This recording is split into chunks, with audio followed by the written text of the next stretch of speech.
John, this is a team room. It's a vital part of the whole preparation for a tour. What goes on in this room? I think you just hit the nail on the head. Everything, it's vital. It's obviously we use it for monitoring in the morning, early doors. Obviously medical check-ins and a bit of well-being, and then they're straight into obviously the breakfast or whatever meal that's coming in the day. Obviously we're quite well set up for the video analysis. We've got the video analysis equipment over there for the guys to review their training and games as well. So it's a real hub of activity, and obviously over a 26-day period, it's we tend to spend a lot of time in here.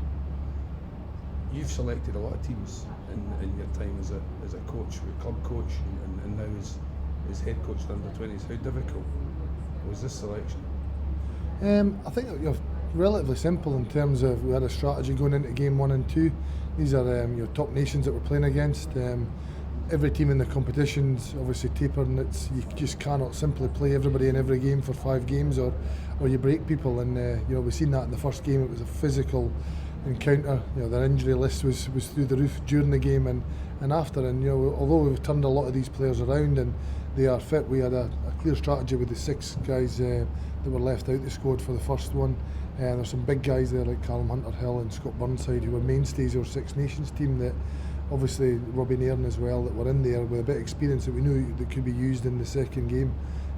Ali Miller, who was an early replacement in the first game as well, started in every single game in the Six Nations as well. So it was to win that game against Australia and still have the guys that we have to come in, and it's clear obviously the injuries do disrupt teams. We can't make any excuses with that. England have had just exactly the same, and other teams the same. There's players unfortunately going home, and that happens every year and it'll continue to happen. So we're a no excuse environment. We've got a squad that we are hugely excited about, and in a lot of ways we've got the pack and the team that we wanted to get out for this game.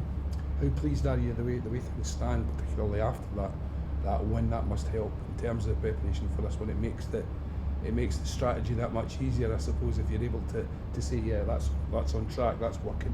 100%, yes. So obviously huge emphasis on that first game, because we could have played really, really well in that game, and against a good team, and we could have took a lot of pride out playing well. And if you don't get the result at the end of the day, then you're left going into game 2. The pressure starts to build, and then you're on a sticky wicket. We've been fortunate enough that we prepared pretty well. The guys had a huge shift in that first game to get us a win, but it's actually now forgotten about, and it's history. It's just about where we go from now as a group and as a team. I've seen many teams in this position over the terms where you get a good win and there's a lot of expectations going into it.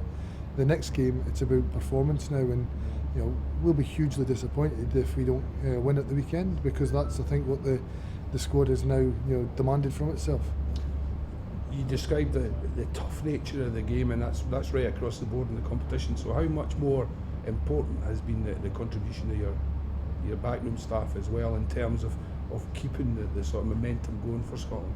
Absolutely massive. I mean, the players have been supported right through this campaign. The Scottish Rugby Union itself have really supported in terms of the French trip that we've had, and the preparation to the S&C we've had, to the medical, doctor, the analysis support, even just the logistics now to have a team of 28 players that are at a World Cup for 26 days, the kit, the equipment, the layout, everything that happens in it, it's absolutely huge. And I think that we've got some really special people in terms of our management group.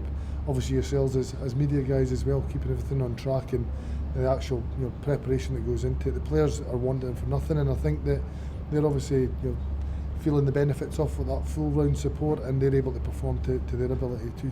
What did you learn about England in the game at Broadwood, and what do you think maybe England have learned about Scotland in that game and watching the Australia match?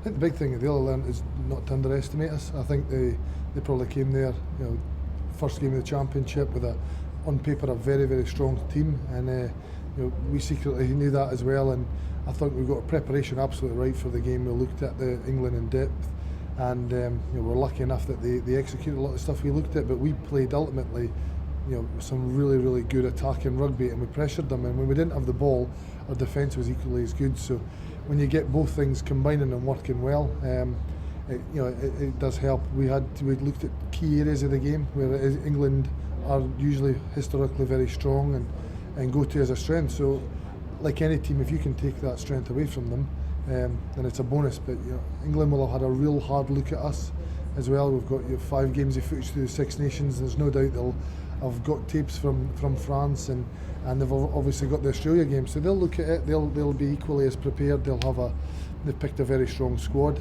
as have we, and it's all about ultimately taking the chances and executing the game plans and the moments that appear in the game. Just one final question, because there are lots of factors that go into make a team. There's the skill element, there's the hard work, but there's also the culture. And what is the culture of this team? What have you tried to bring to this team, or what have the players brought to this team that's given you the culture you need? I think that obviously, that as any kind of young group, we've said straight from the day one, since the first day with camp this year, was that any kind of culture or values or anything, they're set by the players. You can't buy one off a shelf and say this is what I want, or I'm going to bring this from another country. It's all about the people in it, and that's including the management team. And we've tried to link the players to that management as much as we can. And we've set some ideas. We've done some off-field learning in terms of what do these behaviours mean, what do they look like, and they're presented in our goal templates, and our 6 key values at this age grade set around that. But again, we've got to make these right for this group, and the big thing is that we've got good players and we've got good people, and this is the tightest bunch of players I think I've played with. They've come right through age grade. The majority of them have played under 16s to now together, so they know each other, they trust each other. Like every team, it's all about individuals. No 2 people are the same, but I think they know how to interact with each other. They know how to push each other's buttons at the right times and when not to. And we've seen that with such an emotion. We had 2 players leave this week. I think I've seen such an emotional kind of handover of the shirt presentation to that player. There's a lot of tears, and that tells you what you've got within the group. And that was the start of our preparation for this week, because I feel that we've got to make this emotional.